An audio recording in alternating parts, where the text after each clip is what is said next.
What's up, everybody? Brett here, back in Total War Warhammer 2, doing a multiplayer 2v2 battle. And I'm here for my new YouTube channel, Good Talk Gaming. And we're going to be jumping into this game in Karn Woods is the map. I'll be playing as Karakadrin, the dwarves. And let's go ahead and put it in slow-mo so we can review the armies. I wanted to do something fun, something a little outside the norm for me. I went with Ungrim Iron Fist. And let's take a look here. He's unbreakable. For those of you who aren't familiar, he's the Slayer King.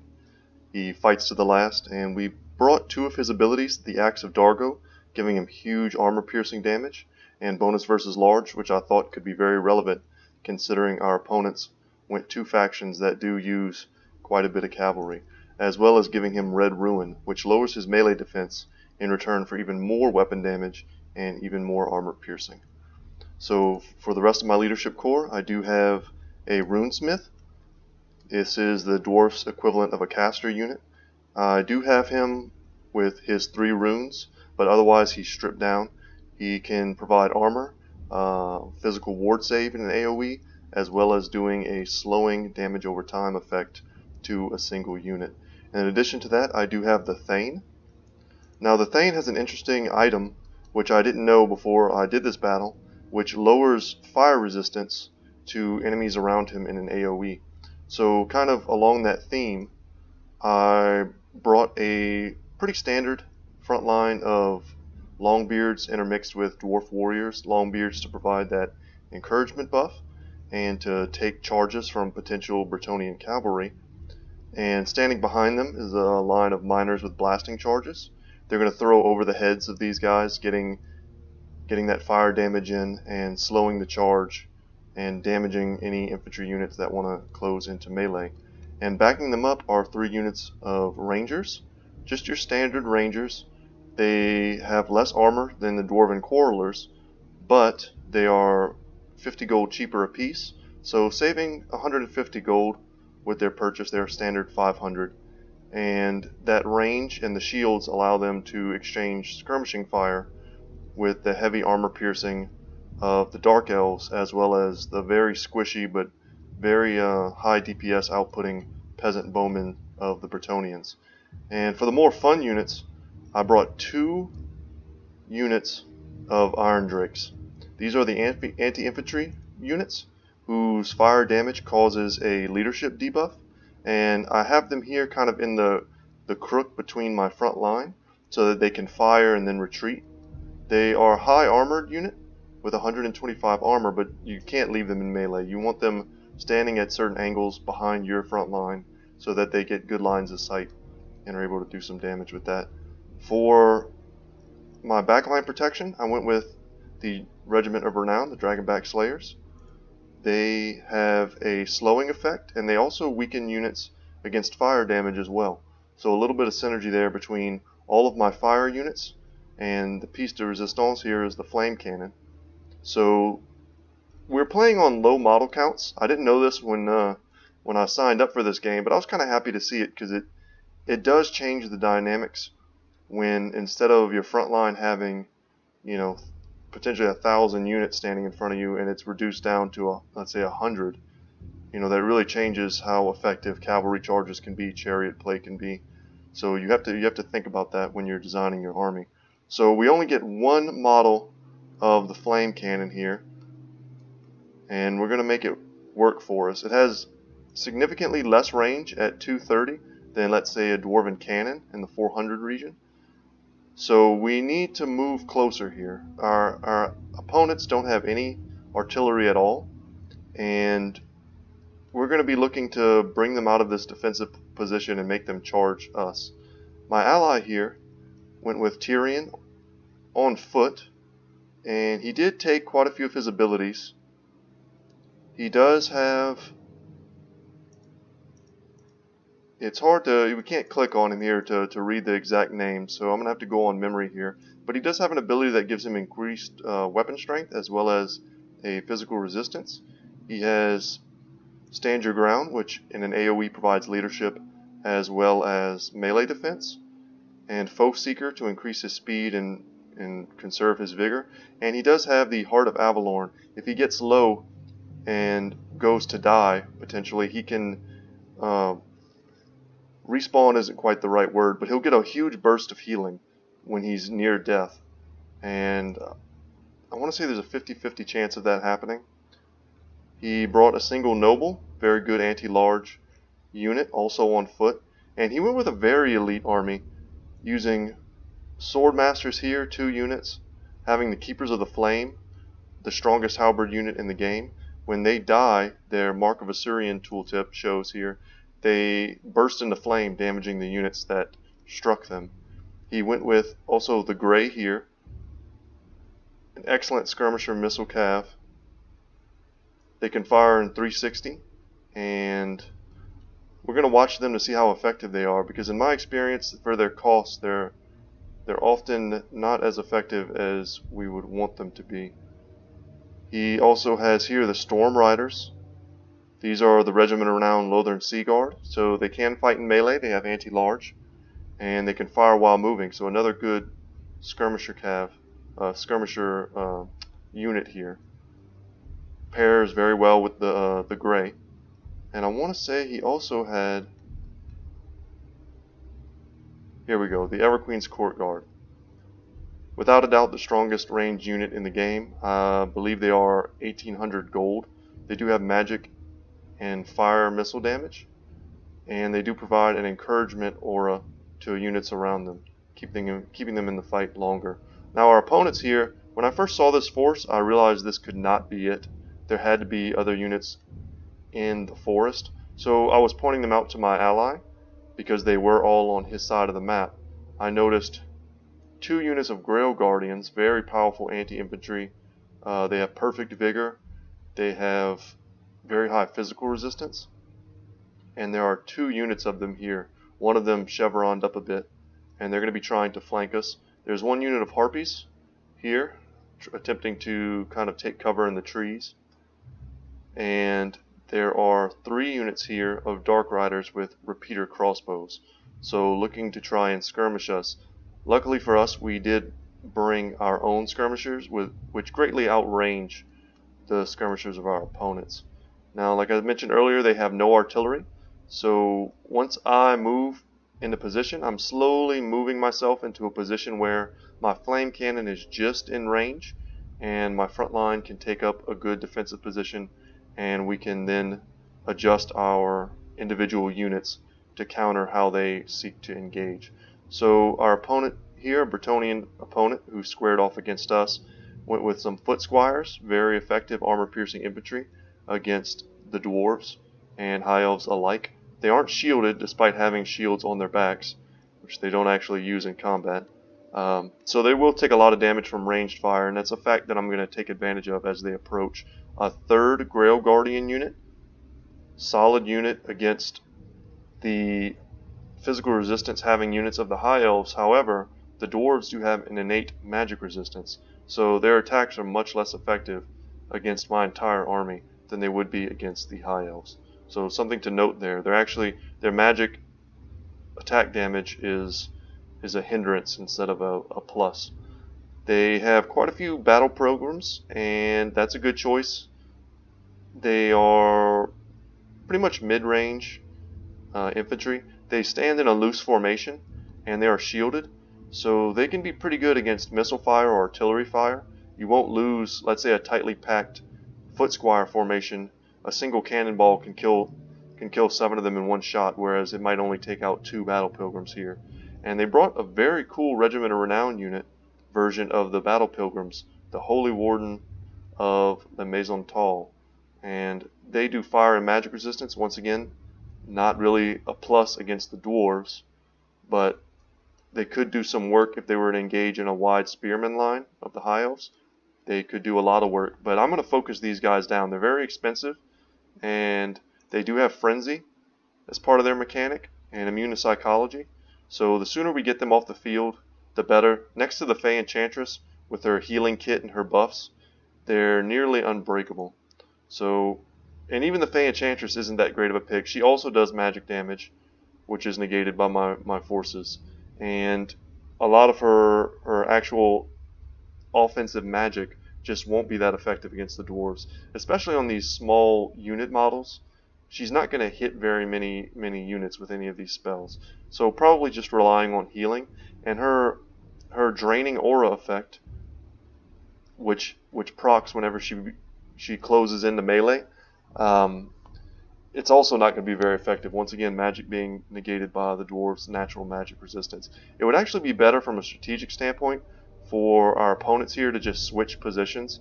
Have the high armor piercing dark elf units here, like these dark shards with shields, this assassin, and I want to say, yes, these Hargoneth executioners, these can opener units, so to speak.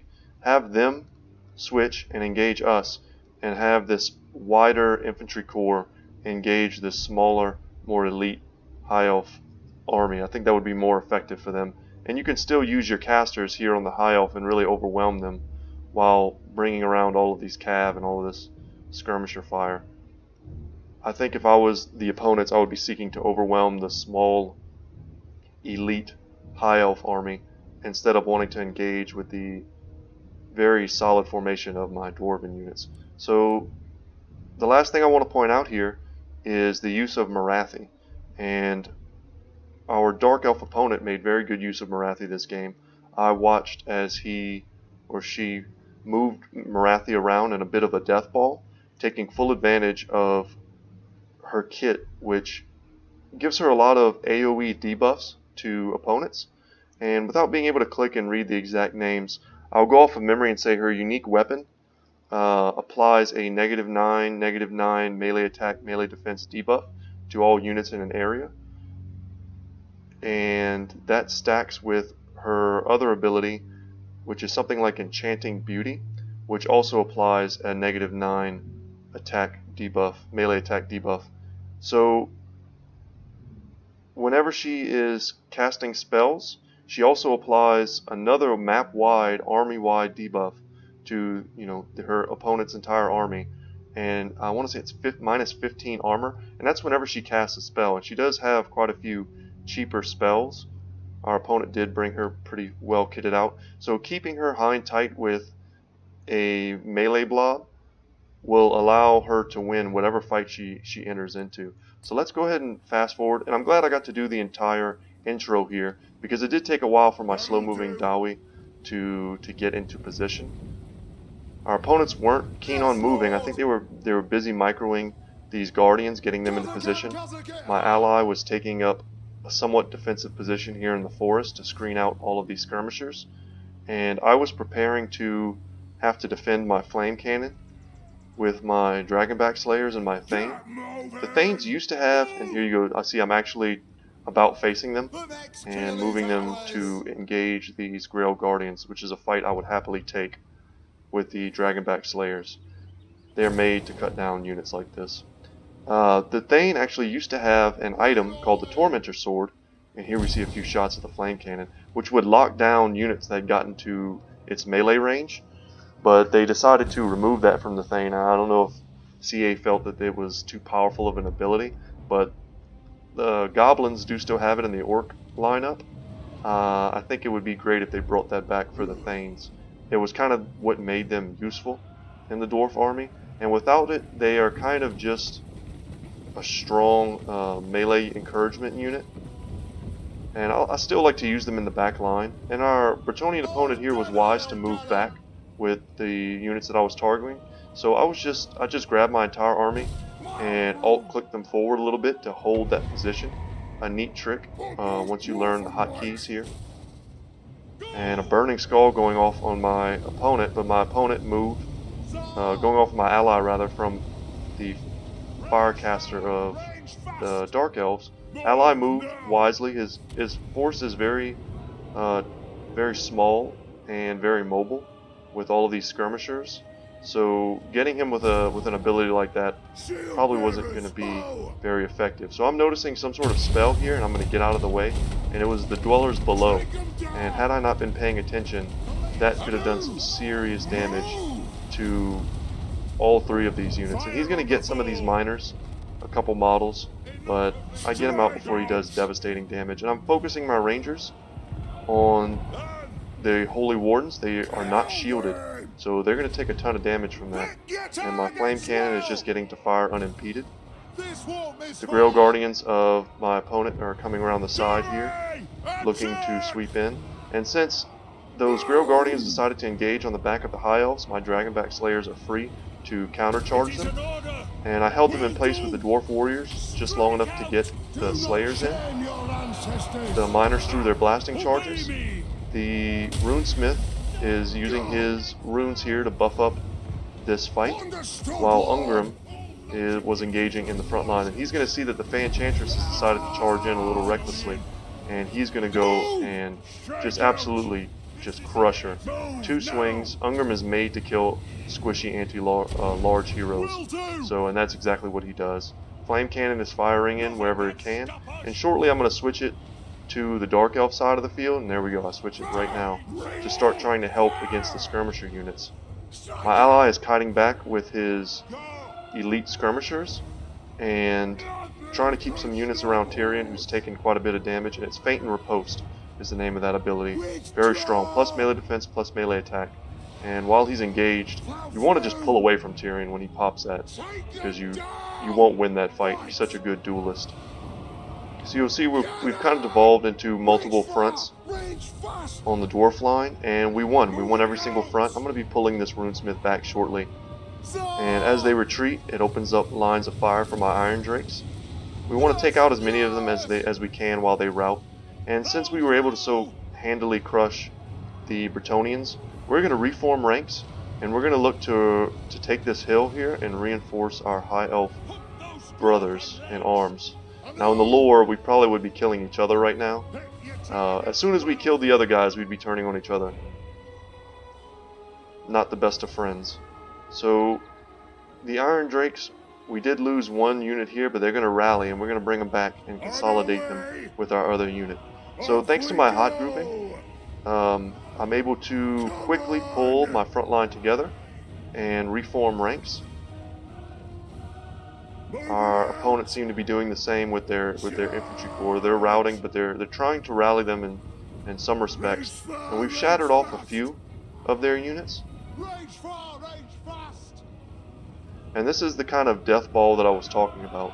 Morathi is wanting to stand over her infantry corps, and at this point I've used all of the ammunition on my flame cannon. This would be an unbelievably juicy target to hit with a flame cannon. It would kill half of these guys with 2 shots. It would be amazing. But having run out, I drop my artillery piece and I add them to my kind of backline protection for my rangers. My rangers are nearly out of ammunition as well. I need to be a little bit choosy about who I decide to engage with my remaining ammunition, because the last thing I want is for this to come down to some sort of kiting fight where our opponents have supremacy on the battlefield with these repeater crossbow units. And Murderer's Prowess does pop for the Dark Elves, so at this point we don't want to engage them in melee. Let's just let this burn out. And I was thinking about moving my forces forward, but as soon as I saw this pop, I was like, no thank you. Let that burn out, and we'll engage them at our own pace. We'll use the rest of our ammunition. We still have our Iron Drakes, which unfortunately didn't get great value this fight. This particular unit ended up getting run over, but they're gonna have a place here in just a minute. We're going to get a little bit of value. So we've used almost all of our ammunition, so we're going to move forward. And I saw that Tyrion was in a difficult position. Morathi with her debuffs. Tyrion actually had, yeah, there he goes. Negative leadership, he gets crushed. Morathi is very, very powerful armor-piercing spellcaster. As squishy as she is, she still brings the damage. And with all those debuffs on Tyrion, he didn't really stand much of a chance with no army to support him. Having that noble with him would have been great. And we see here there are some harpies that were forgotten about, or that maybe they were used to chase off some other units. But my ally is somewhat misusing some of his units, and thankfully our opponent is doing the same. Lots of crossbow units here that should probably just be sitting in the back line trying to get some value, and our Iron Drakes consolidated here are able to greatly lower the leadership with their burning effect on this front line. And the quicker we can get them the route, the sooner we can stab them in the back with our mining picks and our axes here. Get some close-ups of the Dark Elves getting roasted. Gotta love it. So we're breaking this front line. We're popping our Runesmith buffs. Morathi doesn't want to come anywhere near Ungrim. Even in his Soul Blighted state, our opponent casting Soul Blight to lower our armor and stats. Not going to be very effective. Some returning Grail Guardians here getting into the fight, but I did hold my Dragonback Slayers in reserve, as well as this Flame Cannon artillery crew, and using them to counter these Grail Guardians, counter these Harpies, and protect really just the Iron Drakes at this point. The Rangers, once they run out of ammunition, they make a pretty decent frontline melee unit. So I kind of set them around the sides here and engaged some of the Dark Shards. Kind of missed pointing that out, but that was being flexible with your units and them having that dual purpose like a lot of the Dwarf units do. Gives you a lot of value in the late game. A High Elf Archer, for example, once it runs out of ammunition, it's just a really squishy mosh pit unit. It might as well be Bretonnian peasants, you know. But a Ranger, once it runs out of ammunition, is just kind of a slightly weaker Dwarf warrior, basically like another miner unit, and they're very effective in the late game for that purpose. And we're trying not to overchase here. We're drawing our units back, and here Morathi is sitting over our forces, and that's going to be the last mistake she ever makes, because I turn these Iron Drakes on her with her light armor, and they're going to roast her, put her leadership to -40, which ultimately leads to a bit of a chain rout. And at the same time, we also dropped our last remaining Rune of Wrath and Ruin on her as well to slow her, so that as soon as my opponent noticed and he tried to escape, she was too slow. She couldn't get out of the way of that fire. So that was an awesome game. It was very fun.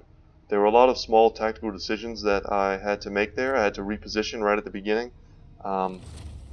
My ally and I did not know each other. We weren't communicating.